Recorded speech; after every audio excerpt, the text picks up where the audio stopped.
I was taking a trip out to LA, tooling along in my Chevrolet, toking on a number and digging on the radio. Just as I crossed the Mississippi line, well, I heard that highway starting to whine, and I knew that left rear tire was about to go. Well, the spare was flat and I got uptight, 'cause there wasn't a filling station in sight, so I just limped on down the shoulder on the rim. I went as far as I could, and when I stopped the car, it was right in front of this little bar, kind of a redneck looking joint called the Dewdrop Inn. Well, I stuck my hair up under my hat and told the bartender that I had a flat, and would he be kind enough to give me change for a one. Well, there was one thing I was sure proud to see. There wasn't a soul in the place except for him and me, and he just looked disgusted and pointed me toward the telephone. Well, I called up the station down the road a ways, and he said he wasn't very busy today and he could have somebody there in just about 10 minutes or so. He said, now you just stay right where you're at, and I didn't bother to tell the darn fool that I sure as hell didn't have any place else to go. I just ordered up a beer and sat down at the bar when some guy walked in and said, who owns this car with a peace sign and the mag wheels and 4 on the floor? Well, he looked at me and I damn near died, and I decided that I'd just wait outside, and so I laid $1 on the bar and headed for the door. Just when I thought I'd get out of there with my skin, these 5 big dudes come strolling in with this one old drunk chick and some fella with green teeth.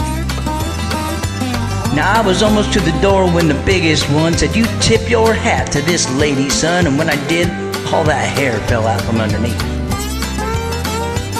Now the last thing I wanted was to get in a fight in Jackson, Mississippi on a Saturday night, especially when there was 3 of them and only 1 of me.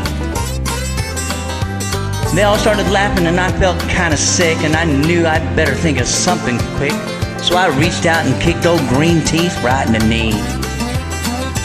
Now he let out a yell back, curl your hair, but before he could move, I grabbed me a chair and said, watch him folks, he's a fairly dangerous man. Well, you may not know it, but this man's a spy. He's an undercover agent for the FBI, and he's been sent down here to infiltrate the Ku Klux Klan. He was still bent over, holding down to his knee, but everybody else was looking and listening to me, and I laid it on thicker and heavier as I went. I said, would you believe this man has gone as far as tearing Wallace stickers off the bumpers of cars, and he voted for George McGovern for president.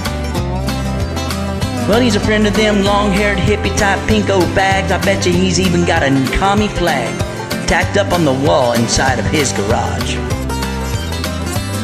He's a snake in the grass, I'll tell you guys, but he may look dumb, but that's just a disguise. He's a mastermind in the ways of the espionage. And they all started looking real suspicious at him, and he jumped up and said, now just wait a minute, Jim. You know he's lying. I've been living here all of my life. I'm a faithful follower of Brother John Burcham. He belonged to the Antioch Baptist Church, and I ain't even got a garage. You can call home and ask my wife.